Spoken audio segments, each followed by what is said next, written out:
নমস্কার বন্ধুরা, আজকে আমরা চলে এলাম হাওড়া বোটানিক্যাল গার্ডেন। আর এই বোটানিক্যাল গার্ডেন এখন Acharya Jagadishchandra Basu Indian botanical garden নামে পরিচিত। আর প্রকৃতিপ্রেমীদের জন্য বলবো এটা একটা অসাধারণ স্থান। আর এটা কলকাতা থেকে মাত্র কয়েক কিলোমিটার দূরে। মানে গাছগাছালি, বিরল উদ্ভিদ, শান্ত পরিবেশ, সময় কাটানোর জন্য একদম পারফেক্ট জায়গা। আর এই গার্ডেনটি প্রতিষ্ঠিত হয়েছিল 1787 সালে ব্রিটিশ ইস্ট ইন্ডিয়া কোম্পানির সময়। আর এখানে স্যার উইলিয়াম রক্সবার্গ, যিনি ইন্ডিয়ান বোটানির জনক হিসেবে পরিচিত, তো এই বাগানের প্রথম তত্ত্বাবধায়ক তিনিই ছিলেন।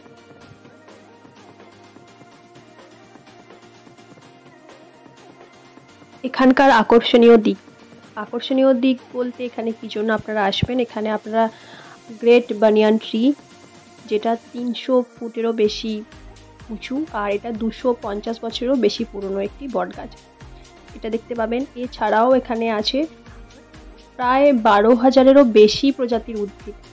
এছাড়া আছে অর্কিড, ক্যাকটাস, পাম, মেডিসিনাল প্ল্যান্ট। এছাড়াও আছে এখানে একটা ঝিল, আর ঝিল বলতে অনেকগুলি ছোট ছোট ঝিল আকারে আছে। এখানে নানান ধরনের পাখি আপনারা দেখতে পাবেন, পরিযায়ী পাখি। আর এখন নতুন হয়েছে যেটা বোটিং, এই বোটিংটা আগে ছিল না। এখানে একটা বোটিং কাউন্টার করা হয়েছে, যেটা আপনারা টিকিটের মাধ্যমে আপনারা বোটিং করতে পারবেন। দেখতেই পাচ্ছেন এখানে চারিদিকটা পুরো গ্রিনারি আর অসংখ্য গাছপালা। মানে এখানে এলে খুবই একটা শান্ত পরিবেশ আপনারা পেয়েই যাবেন। তো এবার বলি এখানে আসবেন কিভাবে। হাওড়া স্টেশন থেকে বোটানিক্যাল গার্ডেনের দূরত্ব খুবই কম, তো ট্যাক্সি বা অটো এখানে সহজেই পেয়ে যাবেন। এছাড়া বাস আছে, কলকাতা বা হাওড়ার বিভিন্ন স্থান থেকে এখানে সরাসরি আসার জন্য আপনারা বাস পেয়ে যাবেন। তো ঘুরতে ঘুরতে এখানে যে ঝিল বললাম, এর দিকে আসতে দেখলাম কিছু মাছ, অসংখ্য মাছে যে ঝাঁক বেঁধে, তো অনেকগুলো জায়গাতেই এরকম আমরা দেখতে পেলাম মাছ। তো এছাড়াও আছে ছোট বড় নানান ধরনের শালুক, পদ্ম তো আছেই।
আর এখানে অনেক গাছ এখনো পর্যন্ত পড়ে আছে, বড় বড় অনেক গাছপালা আছে যেগুলো পড়ে আছে নিচে।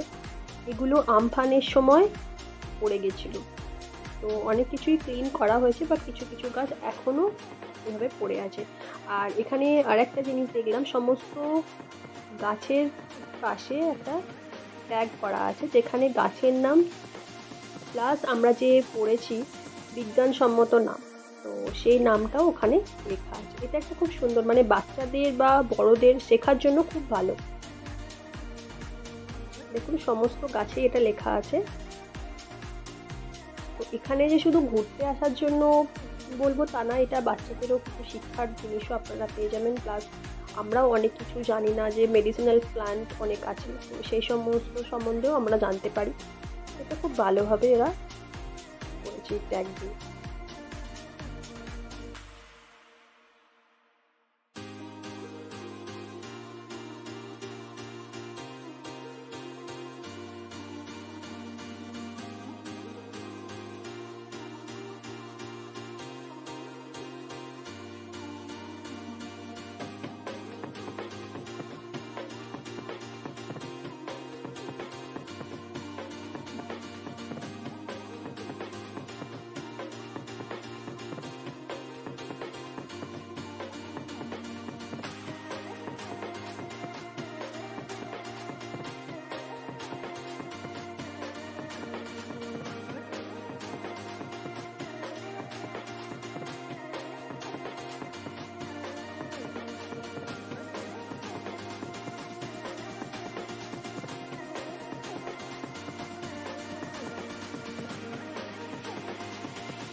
আমরা হাঁটতে হাঁটতে এসে পৌঁছলাম রয়েস্টোনিয়া অ্যাভিনিউ।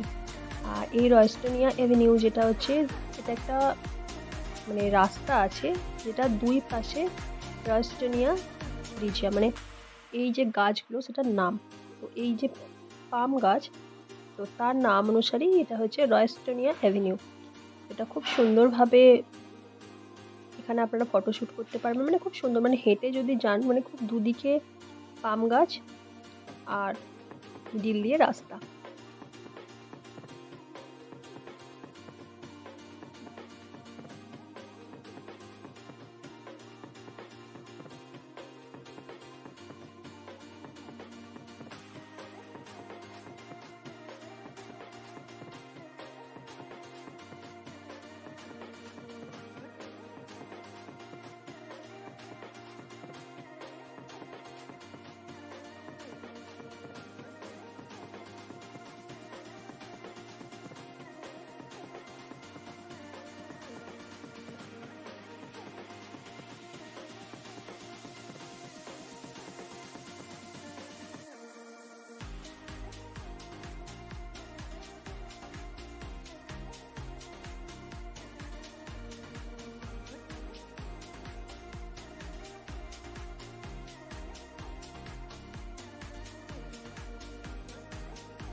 সবশেষে চলে এলাম সেই বানিয়ান ট্রি দেখতে। এটাই যে বানিয়ান ট্রি যেটা বলেছিলাম আগে 250 বছরেরও বেশি পুরনো। তো এটা দেখুন পুরো জঙ্গলের আকার নিয়েছে। তো এই ছিল সেই বট গাছ।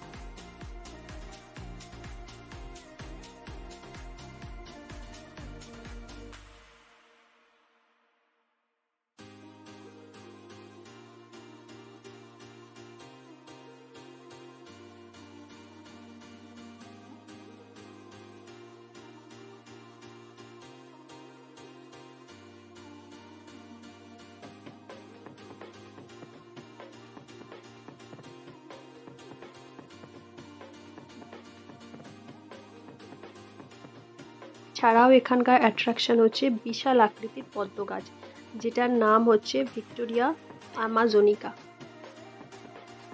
দেখতেই পাচ্ছেন খুব বিশাল বড় বড় যে পদ্ম পাতা।